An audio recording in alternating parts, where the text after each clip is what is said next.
Good afternoon बच्चों आज मैं आपको आपकी हिंदी रीडर का जो पाठ है हार की जीत, ये 14 चैप्टर है। आज हम इस पाठ को पढ़ेंगे।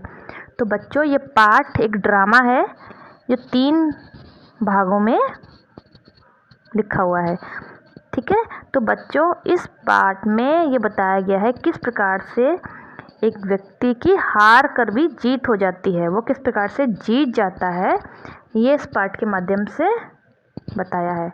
यदि हम अच्छे हैं, विनम्र हैं, ठीक है, और हमेशा दूसरों का भला चाहते हैं, तो हमेशा सच्चे व्यक्ति की हमेशा जीत होती है बच्चों। ठीक है, तो सुनिए। माँ को अपने बेटे और किसान को अपने लहलहाते खेत देखकर जो आनंद प्राप्त होता है, वही आनंद बाबा भारती को अपना घोड़ा देखकर होता था। तो बच्चों, इस पाठ में एक व्यक्ति हैं जिनका नाम है बाबा भारती। ठीक है, उनके पास एक घोड़ा था बच्चों। तो वो घोड़े को बहुत प्यार करते थे।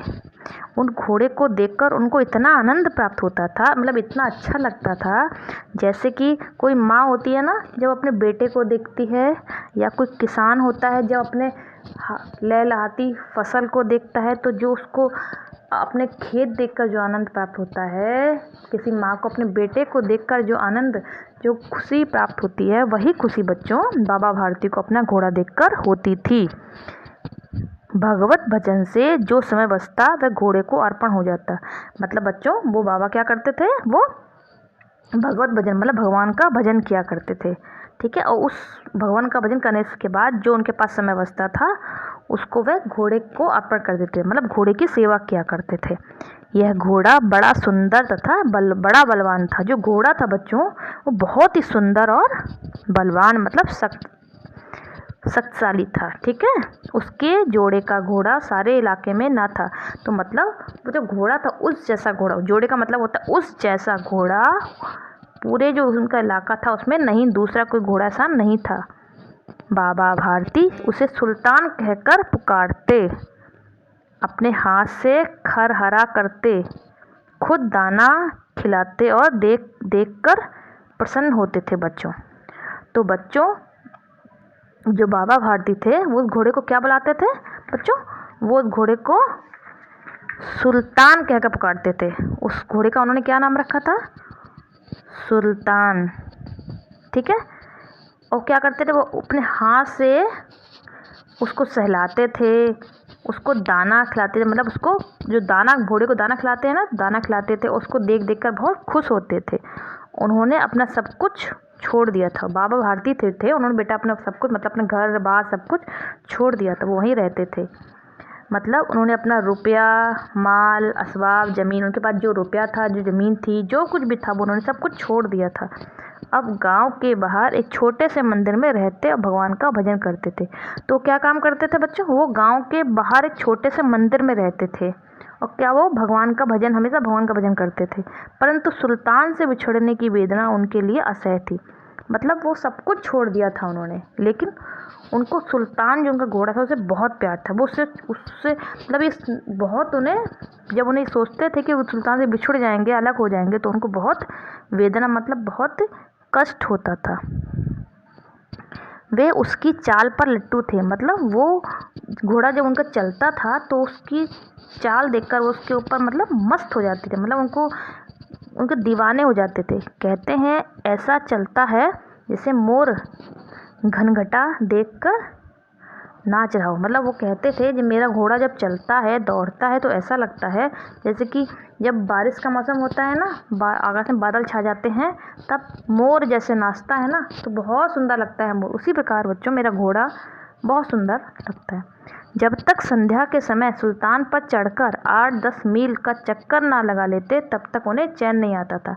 मतलब वो इतना घोड़े के प्रति उनको प्रेम था कि जब तक शाम के समय घोड़े पर चढ़कर वो 8-10 मील तक दौड़ नहीं लगा लेते थे, घोड़े के ऊपर सवारी नहीं कर लेते थे, मतलब तब तक उनको चैन आराम नहीं आता था। वो हमेशा बेचैन रहते थे। ठीक है, अगर वो घोड़े की सवारी शाम को नहीं करें तो वो बेचैन रहते थे। इसलिए वो क्या करते थे, रोज़ शाम को 8-10 मील घोड़े पर चढ़कर सवारी किया करते थे। खड़क सिंह इस इलाके का प्रसिद्ध डाकू था। तो बच्चों, एक खड़क सिंह डाकू था जो उस इलाके में बहुत प्रसिद्ध था। वो डाकू था बच्चों, उसका नाम क्या था? खड़क सिंह। लोग उसका नाम सुनकर कांपते थे। लोग जब उस खड़क सिंह का नाम सुनते थे तो डर जाते थे, मतलब उसका इतना भय था। सुल्तान की कीर्ति उसके कानों तक भी पहुंची। जब सुल्तान की कीर्ति मतलब सुल्तान की जो प्रसिद्धि थी, सुल्तान की यश था कि वो बहुत सुंदर है, बहुत तेज़ दौड़ता है, बहुत बलवान है, ये इसकी जो यश है वो सुल्तान को भी वो खड़क सिंह को भी पता चला। उसका हृदय उसे देखने के लिए अधीर उठा। तो जो खड़क सिंह था उसका जो हृदय था वो बेचैन हो गया कि मुझे भी इस घोड़े को देखना है। एक दिन दोपहर में वह बाबा भारती के पास पहुंचा और नमस्कार करके बैठ गया। तो एक दिन क्या किया उसने, वो दोपहर के समय बाबा भारती जो थे मंदिर में रहते थे, उनके पास आया और उनको नमस्कार करके उनके पास बैठ गया। बाबा भारती ने पूछा, खड़क सिंह क्या हाल है? तो जो बाबा भारती थे बच्चों, उन्होंने खड़क सिंह जब उनके पास आया तो उन्होंने पूछा, भाई क्या हाल है, कैसे हो? खड़क सिंह ने सिर झुकाकर उत्तर दिया, आपकी दया है। तो खड़क सिंह ने क्या बोला? खड़क सिंह ने सिर झुकाया और कहा कि आपकी दया है, मतलब आपकी कृपा है, मैं ठीक हूँ। सुल्तान की चाह खींच लाई और बोला कि सुल्तान की जो इच्छा है, सुल्तान को मतलब देखने की जो इच्छा है वो मुझे यहाँ तक, मैं इसलिए यहाँ आया हूँ क्योंकि मुझे सुल्तान को देखना है। विचित्र जानवर है, देखोगे तो प्रसन्न हो जाओगे। मैंने भी बड़ी प्रशंसा सुनी है, उसकी चाल तुम्हारा मन मोह लेगी। ठीक है, कहते हैं देखने में भी बड़ा सुंदर है। क्या कहना, जो उसे एक बार देख लेता है उसके हृदय पर उसकी छवि अंकित हो जाती है। बहुत दिनों से अभिलाषा थी, आज उपस्थित हुआ हूँ। तो क्या कहा खड़क सिंह ने? बोला आगे कि जो घोड़ा जो है सुल्तान, वो बहुत ही विचित्र जानवर है। किसी ने मुझसे कहा है कि जब तुम उस घोड़े को देखोगे तो तुम प्रसन्न हो जाओगे,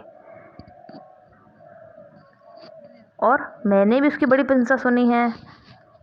और क्या बोला कि उसकी जो चाल है, मतलब जो दौड़ता है, वो तुम्हारा मन मोह लेगी, मतलब तुम्हारे मन को आकर्षित कर लेगी। कहते हैं देखने में भी बड़ा सुंदर है, और ये भी कहते हैं कि वो देखने में भी बहुत सुंदर है। क्या कहना, जो उसे एक बार देख लेता है उसके हृदय पर उसकी छवि अंकित हो जाती है। मतलब जो एक बार सुल्तान को देख लेता है वो उसको कभी भूल नहीं पाता। मतलब बहुत दिनों से अभिलाषा थी, आज उपस्थित हुआ। और इस प्रकार उसने कहा कि इस प्रकार मुझे आज उस सुल्तान को देखने की इच्छा थी, इसलिए मैं आज यहाँ पर आया हूँ। बाबा और खड़क सिंह दोनों अस्तबल में पहुँचे। इस प्रकार बाबा भारती खड़क सिंह के साथ दोनों जहाँ पर सुल्तान बंधा हुआ था, अस्तबल माने होता है जहाँ घोड़ों को बांधा जाता है, वहाँ पर पहुँचे। बाबा ने घोड़ा दिखाया घमंड से। बाबा ने जब अपना घोड़ा दिखाया तो बाबा को थोड़ा घमंड हुआ होता है, जब उसको अपने अच्छी चीज़ दिखाते हैं तो घमंड आता है। तो बाबा ने घमंड से अपना घोड़ा दिखाया। खड़क सिंह ने घोड़ा देखा आश्चर्य से, और खड़क सिंह ने जब घोड़े को देखा तो देखता ही रह गया। मतलब इतना सुंदर घोड़ा था बच्चों कि उसे देखता ही रह गया आश्चर्य। उसने सहस्रों घोड़े देखे थे, परंतु ऐसा बाका घोड़ा उसकी आंखों से कभी ना गुजरा था। मतलब खड़क सिंह ने इससे पहले बहुत सारे घोड़े देखे थे, ऐसा नहीं पहली बार देख रहा था, लेकिन इतना सुंदर घोड़ा, इतना स्वस्थ हष्ट पुष्ट घोड़ा उसने पहली बार देखा था। मतलब उसके इससे सुंदर घोड़ा आज तक कभी नहीं देखा था। सोचने लगा, भाग्य की बात है, ऐसा घोड़ा खड़क सिंह के पास होना चाहिए। और फिर वो सोचने लगा कि ऐसा घोड़ा तो खड़क सिंह के पास होना चाहिए, क्योंकि वो अपने आप को बहुत डाकू था ना, तो बहुत अपने आप को शक्तिशाली मानता था। तो बोला ऐसा घोड़ा तो मेरे पास होना चाहिए। इस साधु को ऐसी चीज़ों से क्या मतलब? उसने कहा ये तो साधु है बाबा, इनको ऐसे घोड़े से क्या मतलब? ठीक है ना, घोड़ा तो दौड़ने का काम होता है, किसी का पीछा करना है, तो बाबा क्या करेंगे? कुछ देता हजरत से चुपचाप खड़ा। इस प्रकार वो अपने मन में सोच के चुपचाप से वो वहाँ खड़ा रहा। उसके पश्चात हृदय में हलचल होने लगी। उसके पश्चात क्या हुआ? उसके हृदय में हलचल होने लगी। मतलब अब उसको मन करने लगा कि ये घोड़ा तो मेरे पास होना चाहिए। तो उसके मन में बेचैनी हो गई। बालकों की तरह अधीरता से बोला। तब वो बालकों की मतलब अधीर हो गया। अधीर मतलब बेचैन हो गया। जब बच्चे होते हैं ना, कुछ चीज़ को पाना होता है तो बहुत परेशान हो जाते, उसी प्रकार वो परेशान और बोला, परंतु बाबा जी इसकी चाल ना देखी तो क्या देखा? उसने कहा बाबा जी घोड़ा तो ठीक है, पर मैं इसकी जब तक चाल नहीं देखूंगा तब तक मैं क्या पता चलेगा घोड़ा कैसे? घोड़ा को तो कुछ चाल से पहचानते हैं ना, कि घोड़ा तेज दौड़ता तभी घोड़ा अच्छा है। बाबा जी मनुष्य ही थे। अपनी वस्तु की प्रशंसा दूसरे के मुख से सुनने के लिए उनका हृदय भी अधीर उठा। जो बाबा जी थे बच्चों, वो भी एक मनुष्य थे, मतलब ठीक है साधु थे। तो मनुष्य की क्या इच्छा हो, मनुष्य की जब हम किसी चीज़ की तारीफ़ करते हैं तो वो चाहता है ना हमारी चीज़ की तारीफ़ हो, तो उनका मन भी करने लगा कि मेरी चीज़ को देखें और उसकी तारीफ़ करें। घोड़े को खोलकर बाहर लाए और उसकी पीठ पर हाथ फेरने लगे। तो क्या किया उन्होंने, घोड़े को खोला अपने सुल्तान को और बाहर ले आए और उसकी पीठ पर हाथ फेरने लगे। एकाएक उचक्कर सवार हो गए और एकाएक क्या किया, वो बाबा भारती उस घोड़े के ऊपर बैठ गए और घोड़ा वायु वेग से उड़ने लगा। और जो उनका घोड़ा था वो जैसे ही बैठे, वो वायु जैसे हवा नहीं चलती उसी तरह बहुत तेज दौड़ने लगा। उसकी चाल देखकर खड़क सिंह के हृदय पर सांप लौट गया। जब खड़क सिंह ने देखा कि घोड़ा इतना तेज दौड़ता है तो उसका मन में सांप लौट गया, मतलब उसके मन में कुछ छल कपट आ गया। मतलब उसको बहुत बुरा लगा उसको। उसके पास बाहुबल था, रुपया था और आदमी थे। जाते जाते बोला, बाबा जी मैं यह घोड़ा आपके पास ना रहने दूंगा।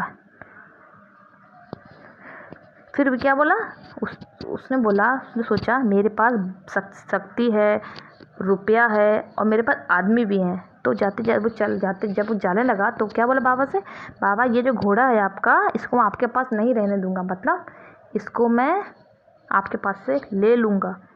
बाबा भारती डर गए। जब बाबा भारती ने सुना तो वो बेचारे डर गए, क्योंकि उन्हें लगा कि उनका घोड़ा उनसे कोई छीन लेगा। अब उन्हें रात में नींद ना आती थी। अब उनके मन में ये डर बैठ गया कि ये मेरा घोड़ा कोई भी मेरे से कभी भी ले सकता है, तो उनको रात में बेचैन हो गए। वो नींद नहीं आती थी डर के मारे कि कोई घोड़ा मुझसे ना ले जाए। सारी रात अस्तबल की रखवाली में कटने लगी। तो क्या करते, वो सारी रात अस्तबल में ही रहते थे और देखभाल करते रहते थे, कि पहरेदारी करते रहते थे। प्रति क्षण खड़क सिंह का भय लगा रहता था। तो क्या होता, हर वक्त खड़क सिंह का जो डर उन्हें हमेशा लगा रहता था कि कहीं खड़क सिंह आके उनसे उनका घोड़ा छीन न ले। परंतु कई मास बीत गए और वह ना आया। तो क्या हुआ, कई महीने बीत गए और वो खड़क सिंह नहीं आया। यहाँ तक कि बाबा भारती कुछ लापरवाह हो गए। तो क्या जब काफ़ी समय हो गया और वो नहीं आया खड़क सिंह, तो बाबा भी थोड़े लापरवाह हो गए कि अरे उसने ऐसे बोल दिया होगा, अब मेरे घोड़े को कोई डर नहीं, तो थोड़े से लापरवाह हो गए, मतलब उसका ध्यान देना थोड़ा कम कर दिया। इस भय को स्वप्न की नाई मत्था समझकर और उन्होंने समझ लिया कि मैंने कुछ स्वप्न देखा था। जब कभी कभी हमको सपने देखते हैं, सपने देख कर डर जाते हैं और कुछ दिन बाद भूल जाओ, उसी प्रकार उन्होंने सोचा कि मैं सपने देख कर डर गया हूँ। ठीक है बच्चों, इसके आगे के पार्ट को मैं आपको कल पढ़ाऊँगी। इसको आप दोबारा सुनिएगा और कहीं कोई शब्द समझ में नहीं आता है तो मुझसे पूछिए। ठीक है बच्चों, ध्यान से इस पार्ट को अच्छे से आप लोग सुनेंगे। कल हम इसका दूसरा पार्ट पढ़ाएंगे।